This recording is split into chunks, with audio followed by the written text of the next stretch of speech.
Viewer discretion advised.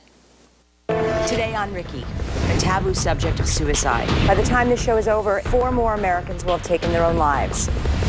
That was it. He hung himself at home. It was. Survivors speak out. There was a trigger in my brain saying, I don't belong here anymore. I didn't want my mother's choice to define me. Plus, Dancing with the Stars' Mark Ballas opens up. It's all about seeking the right help, the right communication, and getting at the core of the problem. And how to move on after tragedy. I know you don't think you'll ever smile again. It does come back. All new Ricki.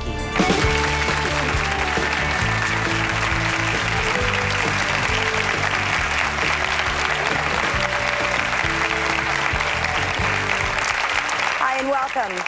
Suicide is a word spoken in a whisper and cloaked in secrecy, but the numbers speak for themselves. By the time this show is over, in an hour, 4 more Americans will have taken their own lives. Today, we will attempt to bring the topic of suicide out of the shadows and into the light. Not only have we assembled some of the leading authorities on suicide, but we'll also meet a young man who survived a suicide attempt and is now using that experience to help others. Plus, we'll speak with family members who were left behind in a suicide's wake. That is the case with our first guest. I recently met her at an event and was instantly touched by her remarkable story. Take a look. There's me and my mom, and I think it's my 4th birthday. When I was 13 years old, my mother committed suicide by carbon monoxide poisoning with the car and a vacuum cleaner hose. My father found my mother in our garage. I wish I knew why my mom committed suicide. She didn't leave a note. I think when a parent commits suicide, there isn't a way for a child to process it. I spent many, many years wondering why I wasn't good enough for her to stay. It is the most severe form of abandonment for a child. When my mom died, my dad wasn't really there anymore. It broke his heart in such an unspeakable way. My father met my adoptive mother 6 weeks after my birth mother killed herself. So when I was 16, my dad was married. I had been adopted by my stepmom. I got a letter in the mail one day, and it was a suicide note from my grandmother. She told me in the note that it was my fault that my mom had killed herself. She believed that I had betrayed my mom by having a new mom, and we found out pretty soon after that she had shot herself and killed herself as well. If I could have my mom back for 5 minutes, I would tell her I forgive her and that I'm so sorry that life became so overwhelming for her that she felt like there wasn't any other solution but to leave.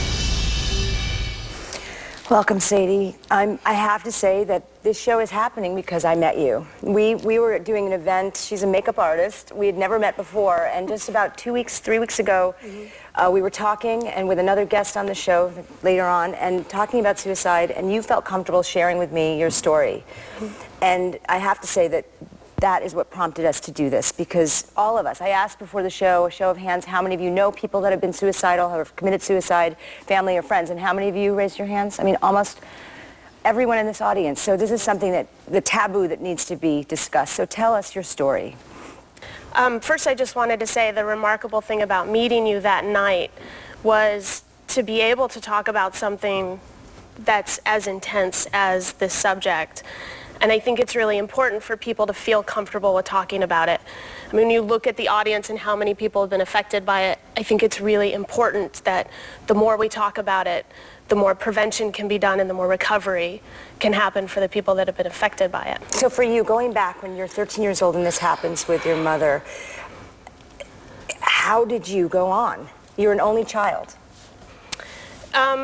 You go on by getting up every day and putting your pants on one leg at a time, and you're kind of a zombie about it. I mean, it's such a surreal experience. She wasn't sick. She wasn't taken from us. She took herself. And then you probably say, what's wrong with me? You know, why wasn't I good enough? Why wasn't I special absolutely. She didn't leave a note. So we don't know what triggered it. We know that she was a diabetic. We know the day that she would kill herself in the middle of the night. We know that day she did not take her insulin. So she was probably thinking about it all day. But it's constant questions of why was I not enough to stay around for. And then 3 years later, your grandmother. I mean, when you told me that story and said that she had written a note and put you in it, that you were to blame. Right.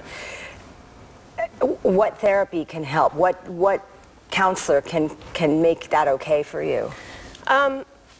The hardest part about that is that my deepest fear at that age was that she was right. My dad had remarried. We were living in another city. I was deeply in love with my stepmother. We had this perfect life, and we fought for it. I fought really hard to be what I thought of as my normal. Yes, and your stepmom, who has been instrumental in saving you in a lot of ways. Yeah. I mean, she sounds like such a special woman.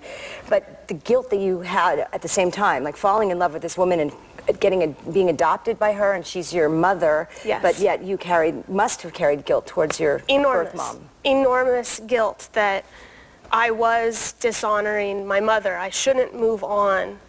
And I really wanted to move on. I wanted to have I don't know if you could say a normal adolescence, whose is normal, but that's what I really wanted. And it was a constant struggle, but I had a therapist who was extremely powerful in my life. Yeah, what was the turning point for you that you decided to live as opposed to letting this kill you?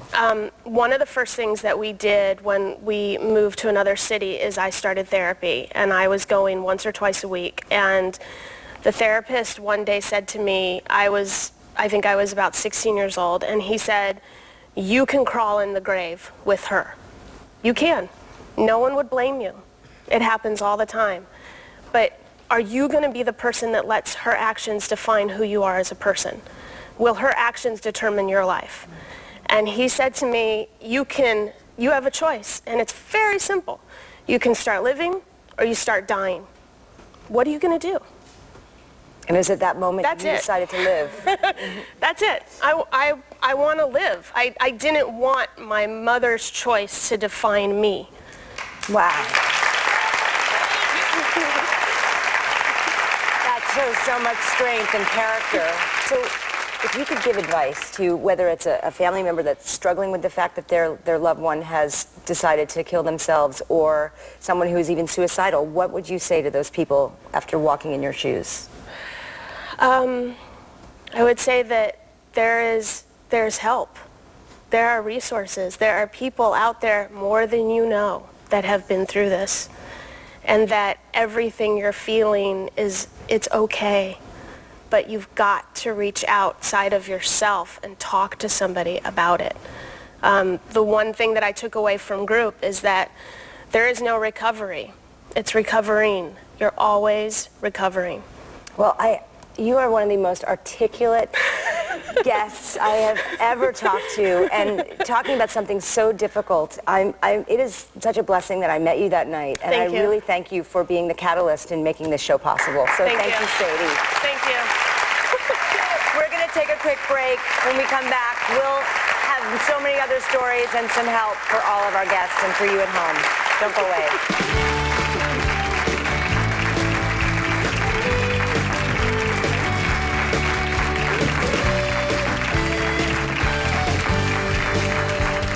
Coming up, what prompted you to write this book? I finally felt that I had to come out and tell the story for me to understand what had happened. Also, I felt a strong desire to redeem my sister's life. And later, I think it's truly commendable for you to speak on this subject. It's a tough subject. It's taboo. A lot of people are scared to touch it.